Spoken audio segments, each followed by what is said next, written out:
जय हिंद, जय भारत। दोस्तों, हम सब जानते हैं कि नेताजी सुभाष का पहला प्यार था उनका देश, उनकी मातृभूमि भारत, और भारत के लिए वो अपना सब कुछ लुटाने के लिए हमेशा तैयार रहते थे। लेकिन एक लड़की थी जो नेताजी सुभाष के दिल में जगह बनाने में सफल रही थी। कौन थी वो लड़की? कहां से आई थी? कब मिली? कहां मिली और फिर कहां चली गई? आज ये सब जानेंगे। मैं बात कर रहा हूं फ्रोलिन एमिली शेंकल की। इन दोनों की एक बेटी भी है, अनीता बोस। एमिली शेंकल और सुभाष का विवाह कब हुआ भी था या नहीं हुआ, इन सब बातों पर भी आज चर्चा करेंगे। ये कहानी शुरू होती है वर्ष 1932 से। Second round table conference London में नाकामयाब रही थी, फेल हो चुकी थी। गांधी जी निराश होकर भारत लौटे थे और उन्होंने यहां पर सिविल डिसोबीडियंस मूवमेंट शुरू कर दिया था। कांग्रेस के लगभग सभी नेता जेल में थे, सुभाष भी जेल में थे। जेल में वो बीमार होते हैं और बहुत अधिक बीमार होते हैं। अंग्रेज सरकार इस शर्त पर रिहा करने को तैयार होती हैं कि सुभाष सीधे यूरोप जाएंगे और वहां जाकर अपना इलाज कराएं।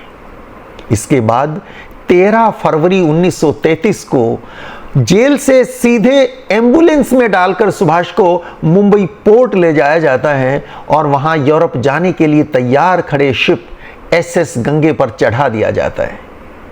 मार्च 1933 में सुभाष वियना पहुंचते हैं। वहां जाकर एक सैनिटोरियम में भर्ती हो जाते हैं। जल्दी ही उनका स्वास्थ्य ठीक होता है, और जब ठीक होता है स्वास्थ्य तो आराम कहां था। अब वो यूरोप की यात्रा पर निकल लेते हैं, एक देश से दूसरे देश, एक शहर से दूसरे शहर।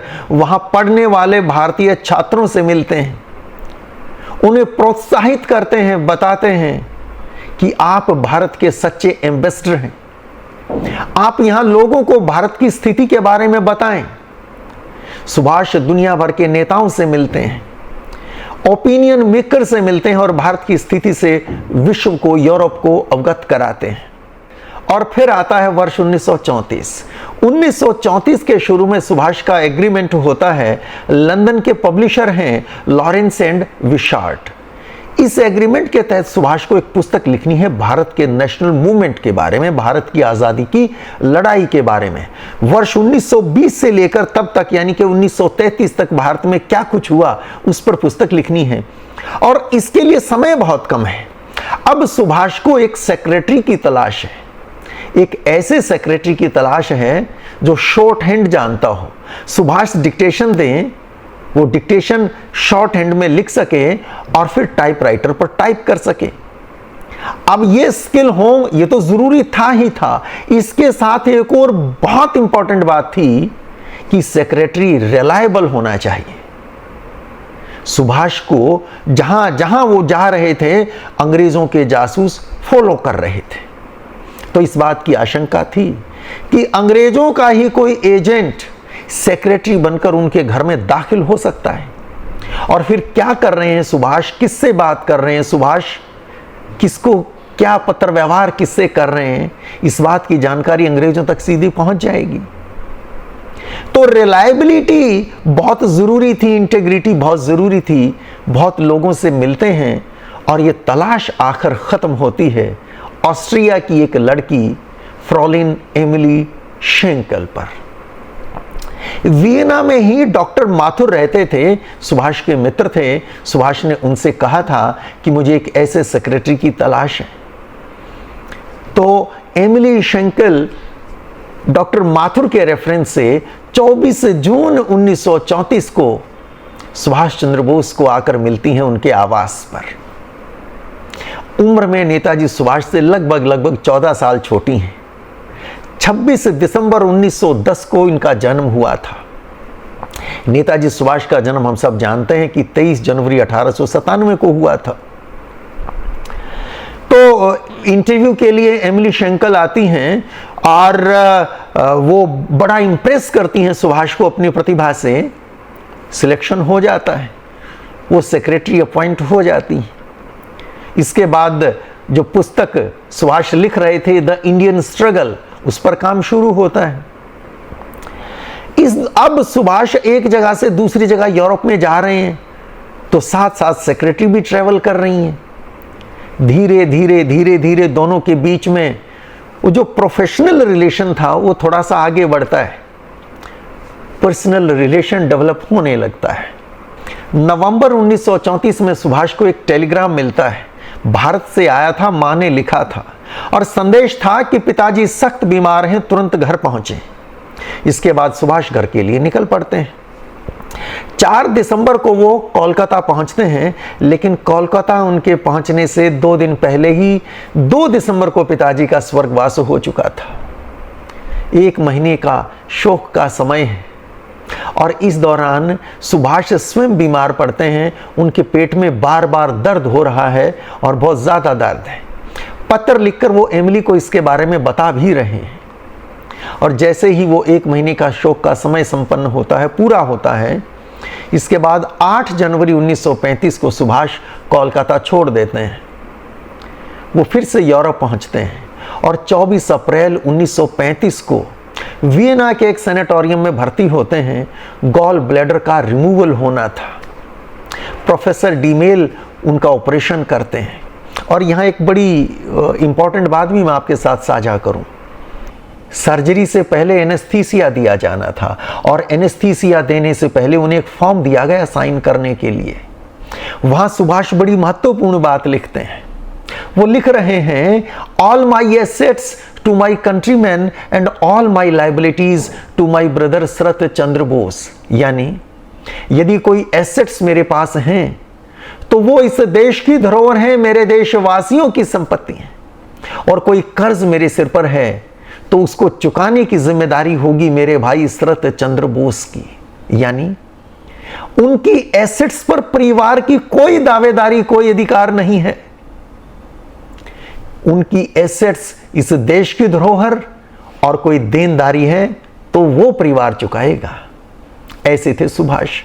खैर, सर्जरी होती है, सर्जरी सफल रहती है, पर एनेस्थीसिया शायद कुछ ज्यादा दे दिया गया, होश आने में समय लगा था।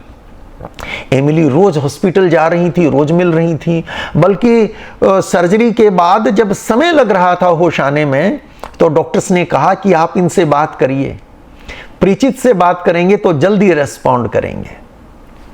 सुभाष ठीक हो जाते हैं और इसके बाद फिर से उसी काम पर लग जाते हैं। लोगों से मिलना, भारत की स्थिति के बारे में दुनिया भर को अवगत कराना। वर्ष 1936 में सुभाष भारत लौटने की तैयारी करते हैं और इधर भारत में अंग्रेज सरकार का संदेश साफ था कि सुभाष दोबारा भारत की धरती पर पांव ना रखें। यदि वो भारत लौटे तो आते ही जेल में डाल दिए जाएंगे। लेकिन जैसा मैंने शुरू में कहा, भारत तो सुभाष का पहला प्यार था, कोई कैसे रोक सकता था उन्हें भारत आने से। 26 मार्च 1936 को वो दोबारा भारत लौटने के लिए चल पड़ते हैं और उसी दिन एमिली को एक पत्र लिखते हैं जिसमें लिखा था, मैं तीर्थ यात्रा पर जा रहा हूं, इसलिए किसी बात की चिंता नहीं। सुभाष चल पड़े। उन दिनों सुभाष ने एमिली को कई पत्र लिखे थे। देखिए, मैं बार बार सुभाष कह रहा हूं, कारण यह है कि यह कहानी उन दिनों की है जब उन्हें नेताजी का टाइटल नहीं मिला था, इसलिए मैं सुभाष शब्द का प्रयोग कर रहा हूं। नेताजी ने बहुत पत्र लिखे हैं, सुभाष ने बहुत पत्र लिखे हैं एमिली को, और उनके पत्रों का संकलन जो उन्होंने एमिली को लिखे या एमिली ने उनको लिखे, ऐसे पत्रों का एक संकलन नेताजी रिसर्च ब्यूरो ने पब्लिश किया था। जो जो पत्र एमिली के पास थे उन्होंने वो पत्र दे दिए थे शिशिर बोस को, जो नेताजी सुभाष के भतीजे थे, शरत चंद्र बोस के बेटे थे। लेकिन एक पत्र उन्होंने नहीं दिया था, वो बहुत खास पत्र था। वो इकलौता प्रेम पत्र था जो सुभाष चंद्र बोस ने एमिली शेंकल को लिखा था।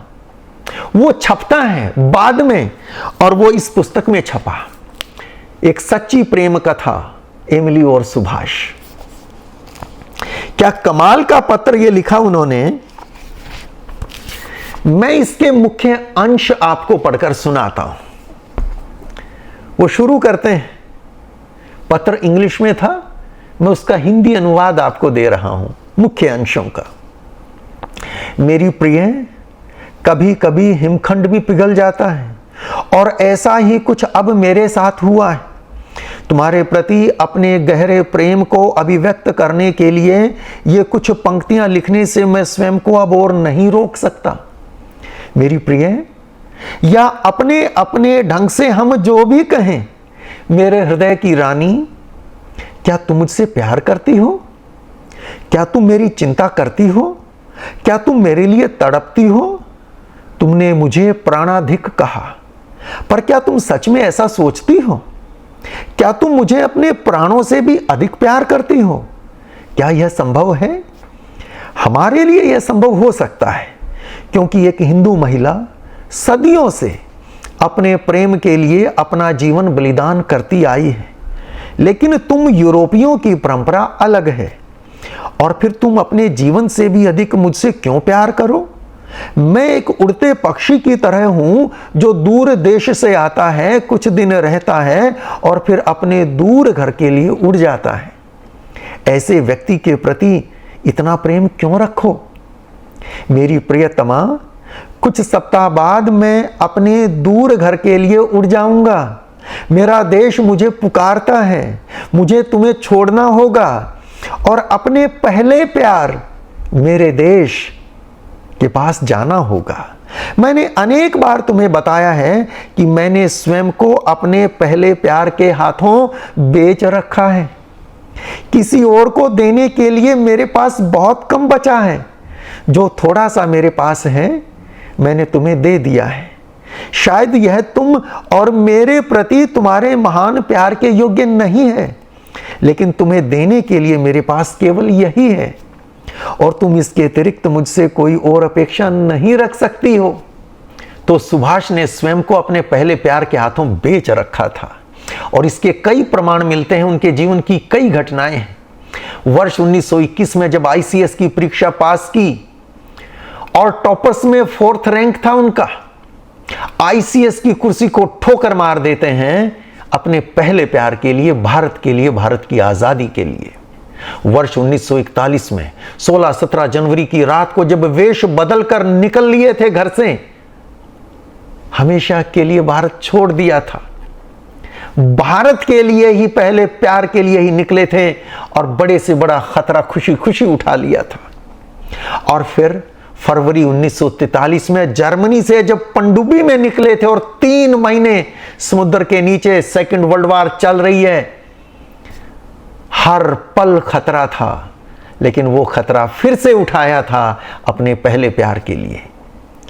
तो वर्ष 1936 में वो भारत लौट रहे हैं, तब ये पत्र लिख रहे हैं, और आगे लिखते हैं, कहते हैं, मैं नहीं जानता कि भविष्य के गर्भ में मेरे लिए क्या रखा है।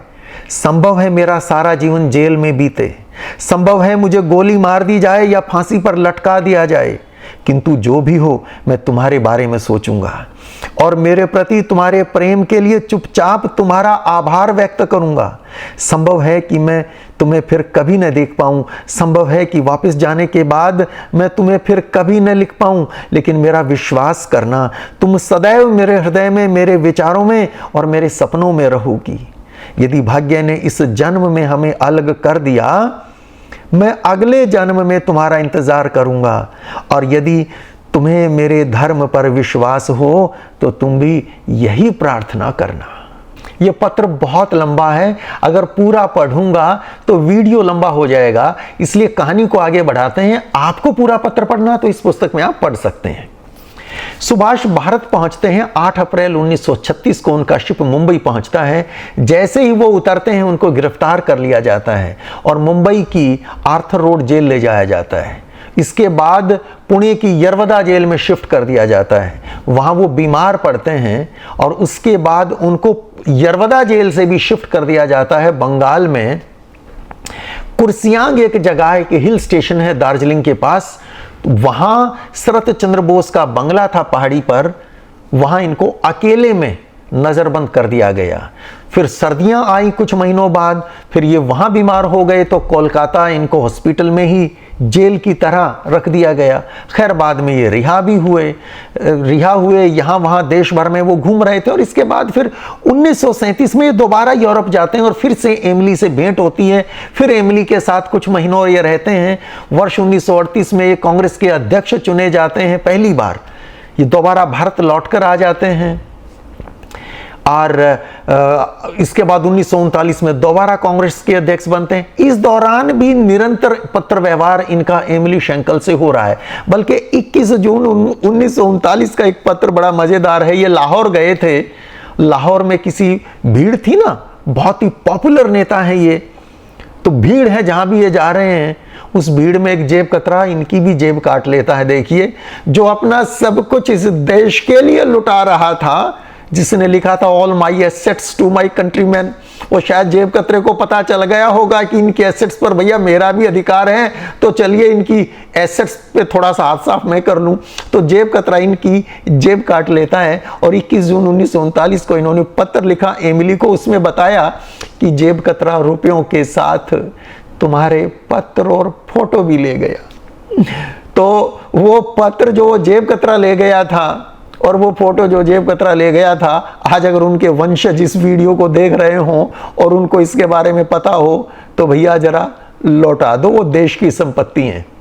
खैर, गांधी जी से मतभेद के कारण सुभाष कांग्रेस का अध्यक्ष पद छोड़ देते हैं, फॉरवर्ड ब्लॉक की स्थापना करते हैं, अंग्रेजों के विरुद्ध नया आंदोलन खड़ा करते हैं। सेकेंड वर्ल्ड वॉर शुरू हो गई थी 1939 में। अंग्रेज इनको फिर से जेल में डाल देते हैं, जेल में भूख हड़ताल करते हैं। ये जानते हैं जेल में सड़के नहीं मरना, बाहर निकल के ही देश के लिए कुछ किया जा सकता है। भूख हड़ताल करते हैं, जेल से निकालकर इनको इनके घर पर ही नजरबंद कर दिया जाता है। और फिर वहीं से जनवरी 1941 की रात ये निकल कर गए थे, उस पर भी हमने वीडियो बनाया है, मैं लिंक दे दूंगा, आप देख लीजिएगा। वो किस कार से कैसे गए थे वो सारा वीडियो हमने बना रखा है। तो ये है वो वांडरर कार। 16-17 जनवरी 1941 की रात को इस कार को चला रहे थे शिशिर कुमार बोस, नेताजी सुभाष के भतीजे, उनके बड़े भाई शरद चंद्र बोस के बेटे, और इस पे पीछे बैठे थे इंश्योरेंस एजेंट मोहम्मद जियाउद्दीन के वेश में नेताजी सुभाष। ये देखेंगे आप इधर ऊपर वो वेरेंडा, और इसके पीछे अगर देखें पोर्च के ऊपर ही ये जो कमरा है, ये नेताजी सुभाष इस कमरे में रहते थे। तो इस कमरे से वो निकले और इस वेरेंडा से आए, और इस वेरेंडा से होते होते वो बिल्कुल लास्ट में आखिर में वहां से उतरे। और ये कार उस दिन यहाँ नहीं खड़ी थी, ये कार वहीं पीछे खड़ी थी जहाँ से वो जीना ख़त्म होता है नीचे, उसके आगे कार खड़ी थी। चुपचाप वहाँ से बैठे और फिर इस गाड़ी से नेताजी सुभाष निकल गए। तो मैं उस रास्ते से चल रहा हूँ, ये फुटमार्क्स दिखा रखे हैं, नेताजी इस रास्ते से गए थे। ये जर्मनी पहुंचते हैं, वहीं बर्लिन से फिर पत्र लिखते हैं एमिली शेंकल को, जो वियना में है। तो एमिली शेंकल इनके पास पहुंच जाती हैं। अब फिर से सुभाष और एमिली साथ हैं। सुभाष जर्मनी में भारत की आज़ादी के लिए तो दिन रात लगे ही थे, वो पहला प्यार है, उसके लिए वो सब कर रहे हैं। अब एमिली भी उनके साथ हैं। एमिली माँ बनने वाली हैं, वो वापस लौट जाती हैं वियना। कारण क्या है, वहाँ क्यों इनके साथ नहीं रहती? एक वजह तो ये है कि वियना लौट जाएंगी तो वहाँ माँ है, बहन है, इनकी केयर कर सकेंगी, माँ बनने वाली है। दूसरा, ये बात किसी को मालूम नहीं हो, ऑस्ट्रिया पर भी जर्मनी का कब्जा हो चुका था और हिटलर के उस काल में जर्मनी के लोगों को किसी विदेशी से विवाह करने की अनुमति नहीं थी, तो इनको शादी की अनुमति नहीं मिल सकती थी। और चूंकि ऑस्ट्रिया पर जहां की वो रहने वाली हैं, ऑस्ट्रिया पर भी जर्मनी का कब्जा है, तो वही कानून उन्होंने ऑस्ट्रिया पर भी लाद रखे। लिहाजा प्रेगनेंसी के एडवांस दिनों में वो वापस वियना लौट जाती हैं, क्योंकि जर्मनी में जब वो सुभाष के साथ हैं तो रोज उन पर नजर है।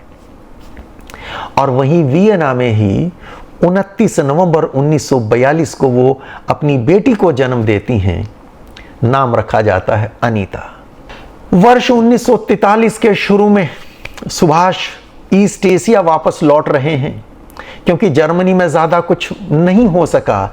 हिटलर से कोई ख़ास मदद उनको किसी रूप में नहीं मिल सकी, बल्कि जो उनका प्लानिंग थी कि वो रूस होते हुए जो इंडियन लीजियन एक छोटी सी सेना उन्होंने जर्मनी में बनाई थी, उन युद्ध बंदियों को लेकर भारत के ब्रिटिश ईस्ट इंडियन आर्मी के वो भारतीय सैनिक जिनको जर्मनी ने युद्धबंदी बना रखा था, उनसे उन्होंने जो इंडियन लीजियन बनाई थी, सुभाष को उम्मीद थी कि इनको लेके मैं भारत जाऊंगा, रूस के रास्ते भारत जाऊंगा। लेकिन हिटलर ने तो रूस पर ही आक्रमण कर दिया था, तो वो रास्ता बंद हो चुका था, वहां से कुछ मदद मिल ही नहीं थी। लिहाजा वो ईस्ट एशिया आते हैं और नेताजी सुभाष पर पूरी एक सीरीज है हमारी, वो सीरीज आप देखिए प्लेलिस्ट में जाके, तो उसमें बहुत डिटेल में बताया गया है। खैर वो वहां चले जाते हैं और जब जा रहे हैं, फरवरी 1943 में कील एक शहर है जर्मनी में, वहां से वो पनडुब्बी से वो यात्रा शुरू करते हैं। और अब सुभाष जानते हैं कि अब शायद कभी दोबारा एमिली से मिलना नहीं हो पाएगा। 1936 में उन्होंने वो प्रेम पत्र लिखा था जिसमें कहा था कि शायद फिर कभी मुलाकात ना हो, मेरा पहला प्यार मुझे बुला रहा है, मैं जा रहा हूं। लेकिन अब असली अग्नि परीक्षा थी, अब तो पता था शायद दोबारा भेंट नहीं होगी। अब एमिली भी है और बेटी भी है। तब बंगला में वो एक पत्र लिखते हैं अपने भाई शरत चंद्र बोस के नाम। उस पत्र में वो बताते हैं कि यहां मेरी पत्नी है, मेरी बेटी है, मैंने अभी तक किसी को नहीं बताया इनके बारे में, लेकिन अब आपको बता रहा हूं। जिस तरह आपने बच्चे की तरह हमेशा मेरा ख्याल रखा है, हो सकता है अब मैं दोबारा कभी नहीं मिल सकूं, हो सकता है कभी आगे आपसे बात भी ना हो सके, इस जीवन में भेंट ना हो सके। आपसे ये निवेदन है कि मेरी पत्नी और मेरी बेटी का यूं ही ख्याल रखना जैसा मेरा रखा था। और बंगला में लिखा ये पत्र एमिली को देकर सुभाष पनडुब्बी पकड़ लेते हैं।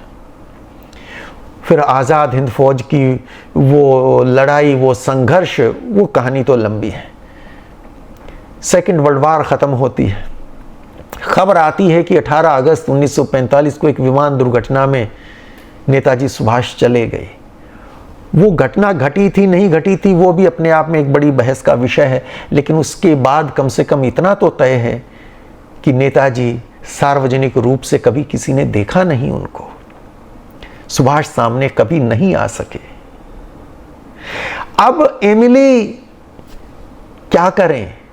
अब वो पत्र जो बंगला में सुभाष लिखकर भाई के नाम लिखकर उसे दे गए थे, उसकी कॉपी करके 1946 में वो शरत चंद्र बोस को पत्र भेजती हैं।